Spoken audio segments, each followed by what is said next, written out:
Hey guys, welcome back to my YouTube channel.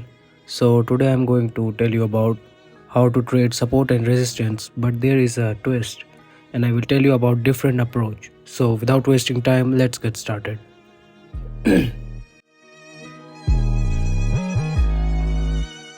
So welcome back to my channel. So today we are going to understand that to trade the smart money concepts or to be smart money, you have to know that all the players or all the traders are doing in the market. So you have to place your buy limits or sell limits where the masses will put their stop losses. So what do I mean by that? So to trade smart money concepts, you should be very good to find out supply and demand zones and support and resistance, because then only you will be able to understand that where is the stop losses. Okay, so for example in this chart, if you guys can see, if you are a good supply and demand trader, then only you can find out really good supply and demand zones. So over here, a good supply and demand zone trader, he can find out that this is a good supply zone, right?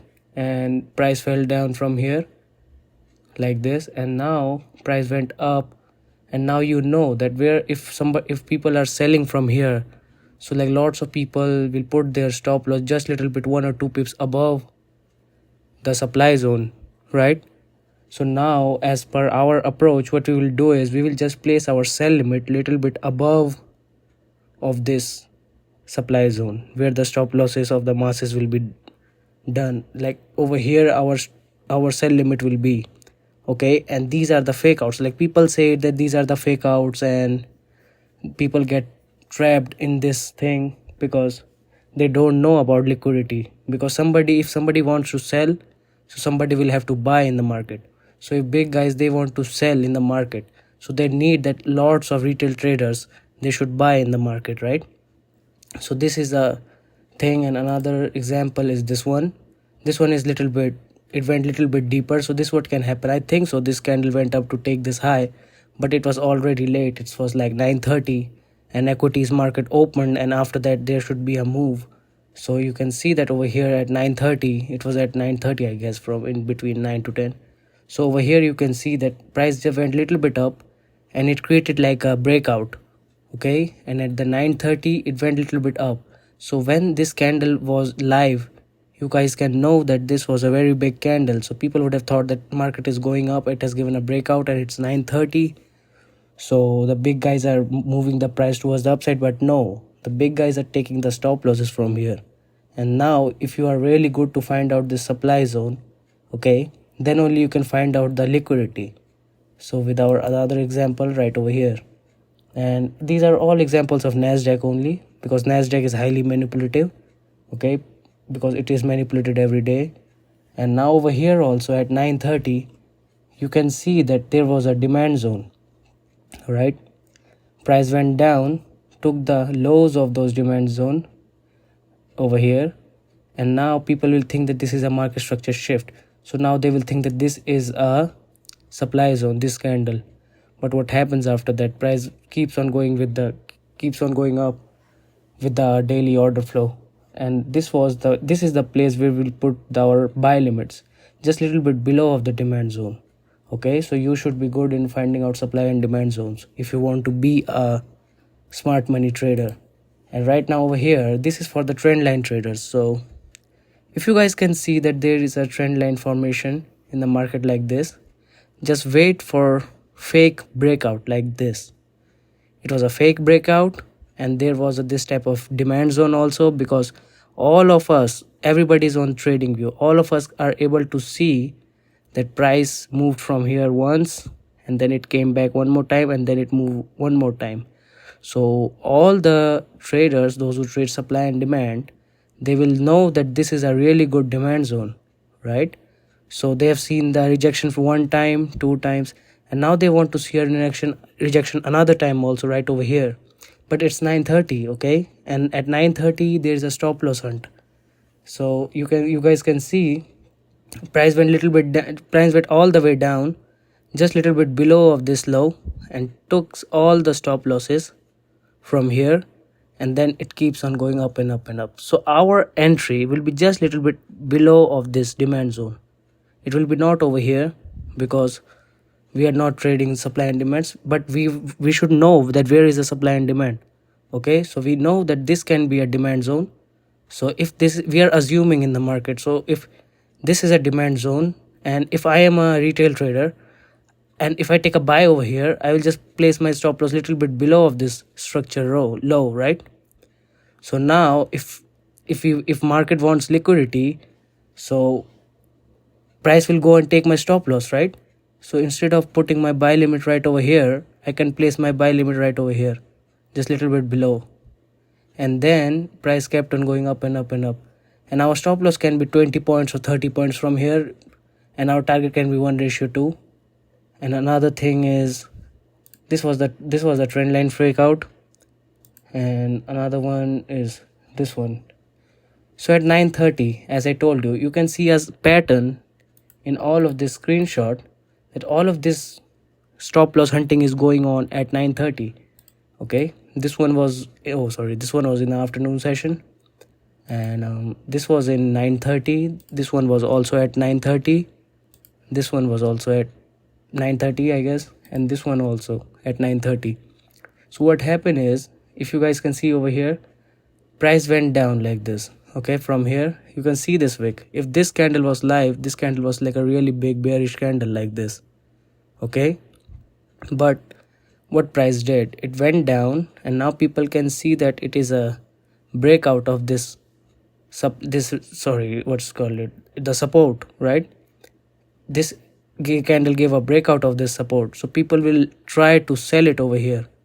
Okay, and now what happens after that, at 9:30 it makes a Judas swing. It will make a false move like this, and now you should look for resistance zone, you should look for stop loss, and if you are really correct in finding out support and resistance, then you will be really fine in finding the stop losses also.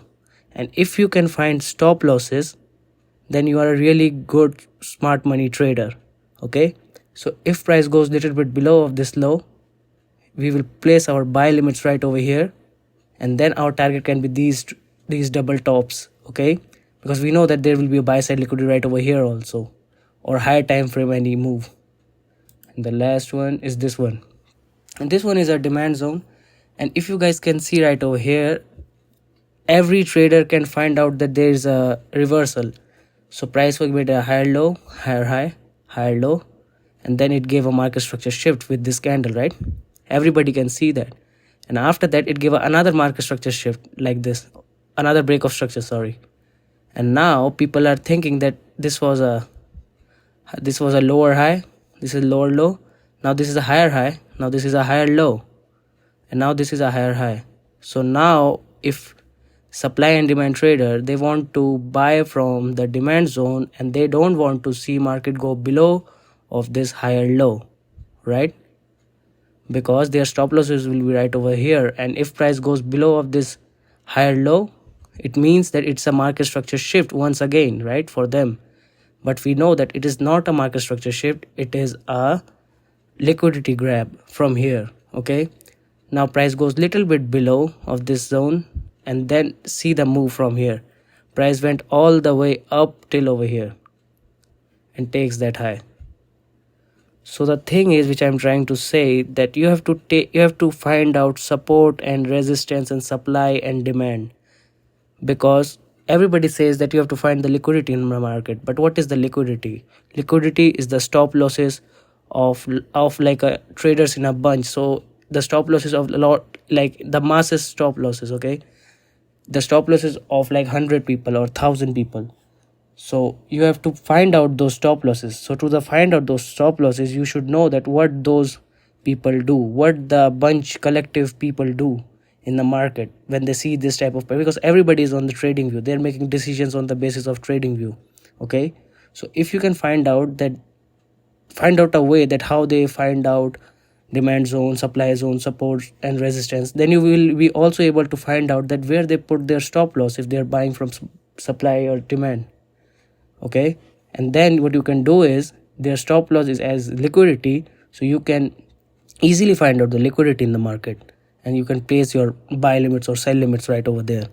And if you apply a really good risk management to this, and with a higher win rate, because you will easily get 1:1 from this. And if you once you get 1:1 from this, you can close your partials and you can do break even. So it means it's a winning trade. When you close your partial, it means it was a winning trade. No matter what, price comes one more time down and it takes your break even, but then also it was a winning trade. Okay, because you close your partials. But if you have not closed your partials, your trade went 1:6, suppose, and it comes all the way down and takes a break even, then it was a really zero trade and you did anything. But instead of that, if you would have closed something, it's a winning trade, and that closing of the partial increases your winning rate. Okay, so I hope you guys understood this video, and I hope you guys understood that why support and resistance and supply and demand and trend line is important, because it is important to learn for smart money traders, because it will help you to find out where are the stop losses. Okay, where is the stop losses is equal to liquidity. So where is the liquidity? So if you can find out all of this, you can easily find out liquidity. So I hope you guys like this video. So if you guys like this video, please drop a like, share it with your friends, and subscribe for more content like this. And I will see you in the next video. And if you guys, and another thing, if you guys have any questions or any doubts, you can comment down below of this video, or you can message me on Discord or Instagram. So until next time, wish you good luck and be safe.